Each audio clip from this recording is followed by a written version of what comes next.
je peux dire jeune entrepreneur parce que bi ma commencé yàggul mais j'ai une expérience professionnelle assez intéressante depuis plusieurs années donc je connais un peu l'écosystème du sport donc man tey sama kii nii sama projet bi ma ne fii nii mooy projet pour liggéey ci produit nga xamante ne moom la sportif yi di soxla parce que dañoo remarqué Sénégal fi nekk que généralement produit fi nekk sportif yi wóoluwuñu leen trop parce que c'est des produits yoo xamante ne déjà c'est pas adapté pour les sportifs mais également c'est des produits wala mu nekk ay produits yoo xamante ne feneen lay jógee donc bu jógee feneen yenn saa yi du ñu wóolu trop ingrédients yi nekk ci biir parce que couleur bi rek boo ko gisee sa xel du daal te nit ki bëgg na bu fekkee ni sportif la suuda tam ne moom ay besoin am dafa nekk besoin yu am solo mu mën a am produit yoo xamante ne moo adapté ak besoin yooyu noonu. waaw il faut savoir que déjà c'est des produits de ne laa mën a expliquer maintenant ne c'est des produits yoo xamante ne de haute valeur nutritionnelle la parce que tey Sadio Mané boo ko bëgg a jox produit il faut mu ne produit boo xamante ne day respecter li nga xamante ne moom la ko médecin yi di ko digal club yi mu nekk donc mu ne produit yoo xamante ne également nit ki bu ko lekkee wala bu ko utiliser dina xam ne que produit fii Sénégal la parce que di lekk produit boo xamante ne wóolu woo ko goût bi xamoo ko couleur bi xamoo ko généralement c'est très compliqué donc il est bon également que ñu mel ni ñun diététiciens yi tam ne fii la ñu formé ñu nekk ay doomu Sénégal ñu mën a proposer également au monde sportif tam dañ ko soxla trop ay produits yoo xamante ne moom moo ànd ak li tam ne moom la ñu soxla en termes de performance seen domaine quoi. parce que tey fa may concurrent yoo xamante ne ñu ngi ci marché bi boo xoolee Powerade Gatorade bu ñu ko boo leen xoolee événement sportif yi gën a mag ci àddina bi. marque yooyu noonu ñooy nekk seen boisson officielle mais pourquoi pas ñun mënuñu def bisaab boo xamante ne bi la day am njëriñ bi Powerade am wala Gatorade am donc je les cite parce que c'est des grands noms c'est important également que ñu am référence boobu ñoo leen que ñun mën nañu yéegal niveau bi ba tolloog ñoom ba def lu gën sax ñoom li ñuy def parce que produits yi ñuy def c'est des produits yoo xamante ne bi la fi lañ koy bayee donc on s'organise pour que ñoom ay partenaires yoo xamante ne dañuy liggéey produit mucc ayib tam ne doo am ay pesticides yooyu noonu mooy engrais yi ñuy bon yi nga xamante ne moom la ñuy utiliser ci bay bi donc mu nekk produit yoo xamante ne dañ koy maîtriser balaa ñu koy bay ba keroog muy ñëw suñu loxo ba ñu koy transformer di ko proposer utilisateurs yi. loolu mooy avantage bi parce que ñun tey suñu produit yi tam moom la ñu proposer koo xamante ne bi da nga am journée de travail bu metti da nga yenn ci naaj beeg yooyu noonu. mën nga ko utiliser parce que dafa am produit yu nekk ci marché bi yoo xamante ne du ma bëgg tuddaay mais produit yoo xamante ne tey nit ki bu sonnee mën na ko jox doole pour mu juste mu profiter kenn gën a waaw mën na ko jox benn boost mais bu dose bi wàccee rek dina sentir coono bu ëpp bi nga xamante ne moom la amoon avant mu koy jël donc souci bi mooy lan foofu mooy récupération bi donc tey est-ce que ces produits-là dañ ko def pour mën permettre à la personne mu récupérer même c'est des produits qui sont addictifs et qui sont dangereux pour la santé. programme bi man très sincèrement ci format bi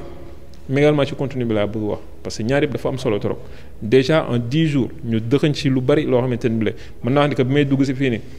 idée kese laa amoon boo xamante ne c'était un peu éparpillé dans ma tête mais bi ma ñëwee fii dañ ko structuré sori woon naa ci trop mais tax na ma delluwaat ginnaaw ci yenn points yi. pour càmbaraat ko te jox nañ may outils yoo xamante ne tey je suis sûr et certain que am na lépp luy wàllu jumtukaay yoo xamante ne mën naa lancer wu sereinement parce que formation bi moom moo demee noonu en tout cas di sant di gërëm waa congrès waa COICA ñi nga xamante ne ñoo organiser formation bi di wax ne en fait yii ne dañ ko war a perpétuer mu nekk loo xamante ne Sénégal soxla na ko parce que ñëpp mënuñoo dem liggéey ci bureau yi y a énormément de gens yoo xamante ne am nañ ay idées de très belles idées mais amuñu ku leen ko mën a encadrer donc genre structure yi tey day permettre nit ki même bu nekkee simple idée nga am parce que une idée mauvaise amul mais di nga boo fi ñëwee dinañ la wax ndax idée bii nii mën nga ko jëmmal en combien de temps bu fekkee ni peut-être topp nga formation bi comme ni mu waree c'est sûr et certain que boo fi génnee en 10 jours di nga am loo xamante ni peut-être boo ko naroon jàng ni nga ko jàng peut-être si 1 an wala au moins 6 mois en tout cas merci encore waa congrès ak waa COICA pour cette belle formation. salaamaaleykum maa ngi tudd Nafissatou Dia di directrice marketing ci Concret ñuy entreprise bi nga xam ne dañuy yëngu ci lépp luy tàggat ndaw yi maanaam entrepreneur yi ci lépp luy maanaam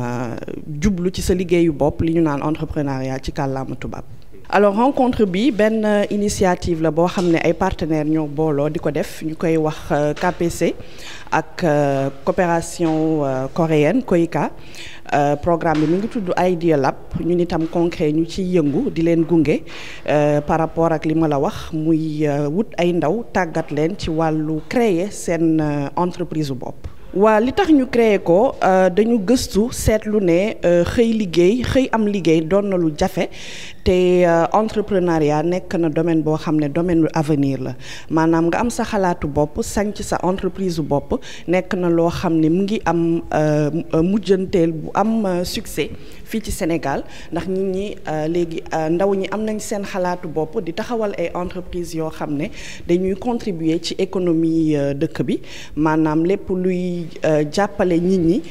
ñu mën a am seen revenu wu bopp bokk na ci li nga xam ne lu ñu ñor la loolu moo tax ñu taxawal programme bi ak suñu ay partenaires. initiative bi comme ni ma la ko waxee ay partenaires ñoo booloo xalaat ko ministère de l'enseignement supérieur ak de l'innovation tamit am na ci wàll bu am solo ñun waa concret comme ni ma la ko waxee suñu mbébét bi njëkk mooy gunge tàggat ndaw ñi ngir ku ci am xalaat ñu mën la jox ay jumtuwaay loo xam ne suñuy ay xalaat technique li ñu naan technique de formation ci création entreprise ndax ñu mën leen ko jagleel bu ñu leen ko jagleelee ñu mën a taxawal seen entreprise ci anam bi nga xam ne ci leen di garantiral succès bu ñu lancé woo ci marché bi. waaw ñun bu ñuy tànn thèmes yi dañuy xool li nga xam ne loolu moo soxal réew mi loolu mooy li nga xam ne day am itam njëriñ ëllëg bu fekkente ne ci wàllu économie taxawal nañu entreprise yooyu maanaam bii nii ñu ngi thème bi ñu nekk nii muy juróom-ñetteelu thème bi ndax ci at bi yëpp dinañ def lu tolloog fukki thème bi mooy juróom-ñetteel bi ñu ngi wax ci wàllu sport ak technologie maanaam tàggat yaram waaye méngale ko ak li nga xam ne mooy li xew ci jamono muy nouvelle technologie ngir nit ñi ñu soññu leen ñu xalaat ay idées yoo xam ne bu ñu ko tegee ci marché bi dinañ mën a yëngu ci wàllu entreprise boo xam ne dina amal askan wi njëriñ te di boole tàggat yaram ak nouvelle technologie. alors ñun déjà ñun boo jàppee concret ñu ngi fii depuis fukki at di yëngatu ci wàllu tàggat entrepreneur di leen jox ay jumtuwaay yoo xam ne dañoo mucc ayib ci wàllu nouvelle technologie ñu ngi liggéeyee li nga xam ne ñu ngi koy duppee intelligence artificielle di defar suñu ay jumtuwaayu bopp yoo xam ne day jàppale entrepreneur bi ci créer maanaam taxawal entreprise am bu fekkente ne dafa toll ci stade li ñu naan idéation am xalaat te xalaat bi ñoragul ñun am nañ ay jumtuwaay yoo xam ne dañ ko teg ci marché bi ngir jàppale ko pour ñoral xalaat bi def li nga xam ne la ñu naan amorçage benn fiche la boo xam ne lépp loo xam ne entreprise am bi soxla na ko pour taxaw ci marché bi fiche bi daf koy génnee automatiquement ci kaw ay laaj ak tontu yoo xam day am diggante moom ak li ñu naan assistant intelligence artificielle. waaw li ñu leen di wax rek mooy ñu bàyyi xel bu baax ci li nga xam ne ñun loolu la ñuy teg ci marché bi ndax suñu ay programme bu ñu koy def day jàll ci li ñu naan appel à candidature dañuy génnee thème bi def suñu communication képp koo xam ne am nga xalaat bu yëngatu ci wàllu thème boobu dañ lay woo nga ñëw boo ñëwee ci diiru fukki fan dañ lay tàggat lépp li nga xam ne xalaat nañ ne manqué na la ci wàllu création entreprise bi dañ la koy jox muy ay programme yoo xam ne partenaires yi ñoo ko financé ñoom ñoo nekk ci ginnaaw ñoom ñooy ñi nga xam ne ñoo booloo donc bu nit ñi ñëwee ci diiru fukki fan yooyu dañ leen di tàggat bu ñu leen tàggatee li ñuy boole tey jii nii day am ay membres du jury yoo xam ne dañuy ñëw taxaw ñu xool ci projet yi nga xam ne moo fi jàll yëpp yi nga xam ne ñoom ñooy ñi gën a ràññeeku ñooñu tamit ñu gën leen teg loxo jàppale leen ngir seen projet bi ñu mun koo créer teg ko ci marché bi. lii mujjee bu ngeen xoolee membre du jury yi dafa nekk ñoo xam ne dañ leen tànn ñuy yëngatu ci wàllu sport mooy ñi nga xam ne am nañ ci expérience bu bare fukki ba ñaar fukki at ak juróom expérience ñu ngi yëngatu ci wàllu tàggat yaram donc ñooñu am nañu xam-xam mën nañu ràññee également projet yi nga xam ne ñooy li ñu naan des projets viables yoo xam ne bu ñu leen poussé tuuti dinañ taxaw ci marché bi contribuer ci économie réew mi tamit taxawal seen liggéeyu bopp. waaw bu tey bi comme ni ma la ko waxee sànq mooy cohorte 8 bi ci tàggat yaram la yëngu waaye bépp thème boo xam ne xalaat nañ ne amal na njëriñ askan wi rek jàllale nañ ko fi jàllale nañ fi thème boo xam ne dafa doon wax ci cher nu ñu koy wax sax dund gu cher di xool ay ndaw yoo xam ne dinañ xalaat ay solution pour ñu xeex dund gu cher Sénégal bi di ñëw itamit am na sur la bonne gouvernance am na yeneen thèmes yoo xam ne jot nañu jàll lépp li nga xam ne day wax ci la petite enfance mooy bi njëkk bi nga xam ne dañ doon wax ci métier yi concerné xale yi donc yemuñu rek ci tàggat yaram mu temu tey bi la waaye yeneen thèmes yoo xam ne amal na solo askan wi tamit jàll na fi te dina fi jàll. Bonjour, je me nomme Fabienne Andrade, coordinatrice de programme au sein de Concret SAS. Alors cette activité, ça s'appelle le programme ID Lab, qui est un programme en partenariat avec Concret et d'autres partenaires tels que la COICA, le KPC Consortium, le ministère de l'Enseignement supérieur et de la Recherche et de l'Innovation. Et enfin,